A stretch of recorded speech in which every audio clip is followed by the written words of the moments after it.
ইরানে মার্কিন ইসরায়েল যৌথ হামলায় দেশটির সর্বোচ্চ নেতা আয়াতুল্লাহ আলী খামেনির মৃত্যুর পর মধ্যপ্রাচ্য জুড়ে যুদ্ধ পরিস্থিতি বিরাজ করছে।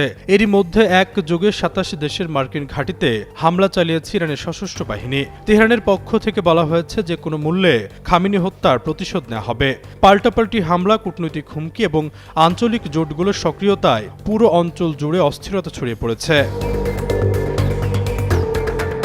ইরানের সর্বোচ্চ নেতা আয়াতুল্লাহ আলী খামেনির হত্যাকাণ্ডকে নৃশংস ও নিষ্ঠুর হিসেবে অভিহিত করে নিন্দা জানিয়েছেন রাশিয়ার প্রেসিডেন্ট ভ্লাদিমির পুতিন। কাতার ভিত্তিক সংবাদ মাধ্যম আল জাজিরার এক প্রতিবেদনে জানানো হয়, একই সঙ্গে ইরানের ওপর মার্কিন ইসরায়েলি হামলাকে অবৈধ আগ্রাসন বলে আখ্যা দিয়েছে উত্তর কোরিয়া।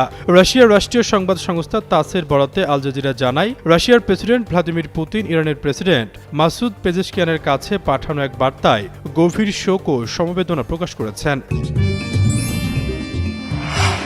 আমার অথেন্টিক ব্রাজিলিয়ান কফি।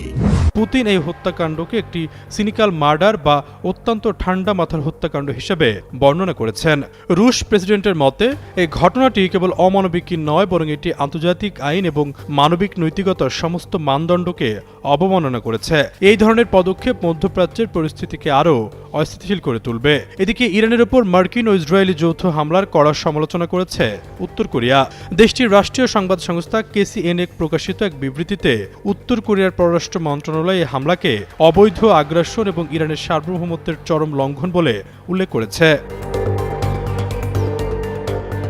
বিবৃতিতে পিয়ংইয়ংয়ের এক মুখপাত্র বলেন, এই হামলায় যুক্তরাষ্ট্রের সম্পৃক্ততা আমাদের প্রত্যাশার মধ্যে ছিল।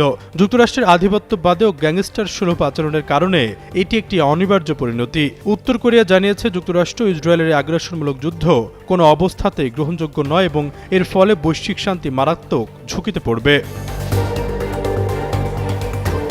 বিশেষজ্ঞরা বলছেন, সরাসরি ইরান ইসরায়েল যুদ্ধ শুরু হলে লেবানন, সিরিয়া ও গাজা উপত্যকা সহ আশেপাশের অঞ্চলগুলো বড় ধরনের সংঘাত জড়িয়ে পড়তে পারে।